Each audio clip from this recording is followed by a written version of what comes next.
सूर्यवंश में त्रिशंकु बड़े प्रसिद्ध राजा हुए हैं। उनके पुत्र हुए महाराज हरिश्चंद्र। महाराज इतने प्रसिद्ध सत्यवादी और धर्मात्मा थे कि उनकी कीर्ति से देवताओं के राजा इंद्र को भी जलन होने लगी। इंद्र ने महर्षि विश्वामित्र को हरिश्चंद्र की परीक्षा लेने के लिए उकसाया। इंद्र के कहने से महर्षि विश्वामित्र जी ने राजा हरिश्चंद्र को योग बल से ऐसा स्वप्न दिखलाया कि राजा स्वप्न में ऋषि को सब राज्य दान कर रहे हैं। दूसरे दिन महर्षि विश्वामित्र अयोध्या आए और अपना राज्य मांगने लगे। स्वप्न में किए दान को भी राजा ने स्वीकार कर लिया और विश्वामित्र जी को सारा राज्य दे दिया। महाराज हरिश्चंद्र पृथ्वी भर के सम्राट थे। अपना पूरा राज्य उन्होंने दान कर दिया था। अब दान की हुई भूमि में रहना उचित न समझकर स्त्री तथा पुत्र के साथ वे काशी आ गए, क्योंकि पुराणों में यह वर्णन है कि काशी भगवान शंकर के त्रिशूल पर बसी है। अत वह पृथ्वी में होने पर भी पृथ्वी से अलग मानी जाती है। अयोध्या से जब राजा हरिश्चंद्र चलने लगे तब विश्वामित्र जी ने कहा, जब तप दान आदि बिना दक्षिणा दिए सफल नहीं होते। तुमने इतना बड़ा राज्य दिया है तो उसकी दक्षिणा में 1000 सोने की मोहरें और 2। राजा हरिश्चंद्र के पास अब धन कहाँ था। राज्य दान के साथ राज्य का सब धन तो अपने आप दान हो चुका था। ऋषि से दक्षिणा देने के लिए 1 महीने का समय लेकर वे काशी आए। काशी में उन्होंने अपनी पत्नी रानी शैव्या को एक ब्राह्मण के हाथ बेच दिया। राजकुमार रोहित छोटा बालक था।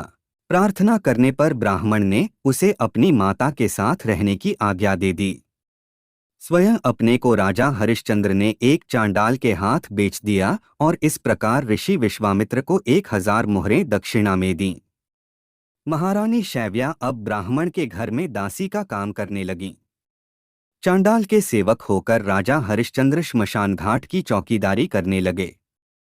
वहां जो मुर्दे जलाने को लाए जाते उनसे कर लेकर तब उन्हें जलाने देने का काम चांडाल ने उन्हें सौंपा था। एक दिन राजकुमार रोहित ब्राह्मण की पूजा के लिए फूल चुन रहा था कि उसे सांप ने काट लिया।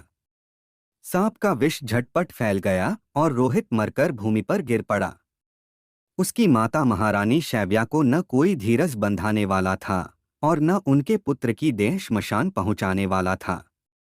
वे रोती बिलखती पुत्र की देह को हाथों पर उठाए अकेली रात में श्मशान पहुंची। वे पुत्र की देह को जलाने जा रही थी कि हरिश्चंद्र वहां आ गए और मरघट कर मांगने लगे। बेचारी रानी के पास तो पुत्र की देह ढकने को कफन तक नहीं था। उन्होंने राजा को स्वर से पहचान लिया और गिड़गिड़ा कर कहने लगी, महाराज, यह तो आपका ही पुत्र मरा पड़ा है। मेरे पास कर देने को कुछ नहीं है। राजा हरिश्चंद्र को बड़ा दुहक हुआ, किंतु वे अपने धर्म पर स्थिर बने रहे।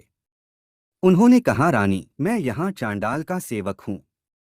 मेरे स्वामी ने मुझे कह रखा है कि बिना कर दिए कोई यहाँ मुर्दा न जलाने पावे। मैं अपने धर्म को नहीं छोड़ सकता।